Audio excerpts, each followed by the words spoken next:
Mangrove কেটে বিক্রি করা এটা একটা তৃণমূল নেতাদের অভ্যাসে পরিণত হয়ে গেছে। ম্যানগ্রোভ কেটে ধ্বংস করো, পকেটে কারমানি নাও। আর এর সঙ্গে যুক্ত আছে প্রশাসন, তৃণমূলের এমএলএ, নেতা, মন্ত্রী সহ ডিস্ট্রিক্ট ফরেস্ট অফিসার অর্থাৎ ডিএফওরা। নাহলে স্পর্ধা কি করে হয় নদীর চর থেকে ম্যানগ্রোভ কেটে ধূলিসাৎ করে দেওয়া, মাটি বিক্রি করে দিচ্ছে নদীর চর কেটে। এর ফলে বর্ষাকালে কি হচ্ছে, নদী বাঁধগুলো প্লাবিত হয়ে চলে যাচ্ছে। বেআইনিভাবে কেটে ফেলা হচ্ছে বিঘার পর বিঘা ম্যানগ্রোভ অরণ্য। জঙ্গল সাফ করে রায়দিঘির নগেন্দ্রপুর গ্রাম পঞ্চায়েতের পূর্ব শ্রীধরপুর এলাকার ঠাকুরের নদীর চরে তৈরি করা হচ্ছে মাছের ভেড়ি। আমফানের পর থেকে ক্রমাগত বেশ কয়েকটি ঝড়ে ভয়াবহ অবস্থা হয়ে উঠেছিল সুন্দরবনের। কাঁচা বাড়ি থেকে শুরু করে বড় বড় গাছ ভেঙে পড়ে লণ্ডভণ্ড হয়ে গিয়েছিল গ্রামের পর গ্রাম। নষ্ট হয়েছিল ম্যানগ্রোভের জঙ্গল।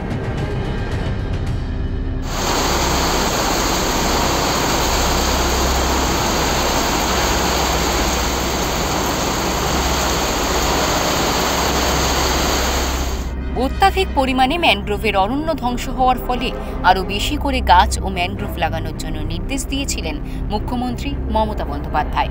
এলাকাবাসীর অভিযোগ, গাছ ও ম্যানগ্রোভ বসানোর কাজ চলার মধ্যেই গত কয়েকদিন ধরে রায়দিঘির নগেন্দ্রপুর গ্রাম পঞ্চায়েতের পূর্ব শ্রীধরপুর এলাকার ঠাকুরার নদীর চরে বিঘের পর বিঘে ম্যানগ্রোভের জঙ্গল কেটে ফেলা হচ্ছে। এলাকাবাসীদের একাংশের অভিযোগ, কাজটি করছে শাসক দল ঘনিষ্ঠ এক শ্রেণীর অসাধু ব্যবসায়ী। জঙ্গল সাফ করার পর সেই জমিতে তৈরি হচ্ছে মাছের ভেড়ি, পাশাপাশি গড়ে উঠছে বেআইনি নির্মাণও। চড়া দামে বেআইনিভাবে ওই জায়গা বিক্রিরও পরিকল্পনা চলছে।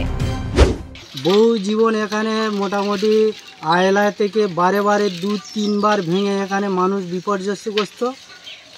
এখানে হচ্ছে জঙ্গল জমি ফরেস্টার ডিপার্টমেন্ট থেকে বা আমাদের মুক্তির ডিপার্টমেন্টের সহযোগিতা করে বহু জঙ্গল গাছপালা এখানে বসিয়েছে।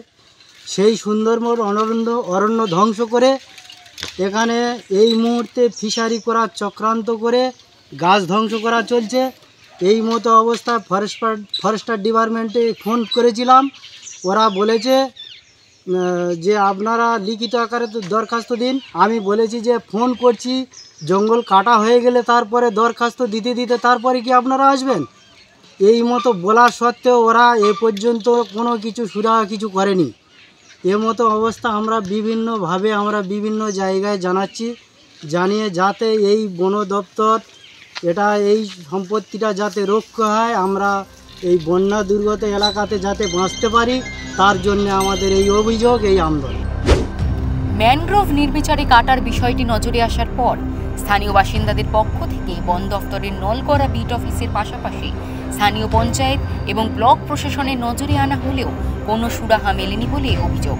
এই বিষয়ে মথুরাপুর 2 নম্বর ব্লকের বিডিও নাজির হোসেন জানান, আমাদের কাছে যদি খবর আসে এই ধরনের ফরেস্ট ডেমোলিশ করছে বা নষ্ট করছে, সেগুলোতে নিশ্চয়ই আমরা প্রশাসন তৎপর আছে, তাদের ব্যবস্থা নেব। মথুরাপুর সাংসদ বাপি হালদার বলেন, ম্যানগ্রোভ যারা ধ্বংস করছে তাদের চিহ্নিত করে শাস্তির ব্যবস্থা করা হবে। দেখুন, গাছ কাটা আর মানব খুন করা দুটোর মধ্যে কোনো ডিফারেন্স নেই। এটা আমরা এর আগেও বলেছি, এখনও বলছি। নিশ্চিতভাবে আইন যে আছে, আইনটা আরও কঠোর হওয়া দরকার, আরও আইনের বলবৎ হওয়াটা আরও জরুরি এবং দ্রুততার সাথে হওয়াটা জরুরি বলে মনে করি। একটা বৃক্ষ কাটা কখনোই সমুচিত নয়, এটাকে সবসময় আমরা নিন্দা করেছি, আজকে দিনেও নিন্দা করি। জঙ্গল সাফ করার পর সেই জমিতে মাছের ভেড়ি তৈরির পাশাপাশি বেআইনি নির্মাণও গড়ে তোলা বা চড়া দামে বেআইনিভাবে ওই জায়গা বিক্রি করার পরিকল্পনা থাকতে পারে বলে দাবি এলাকাবাসীর। দক্ষিণ 24 পরগনা থেকে গোপাল শীলের রিপোর্ট, ওঙ্কার বাংলা।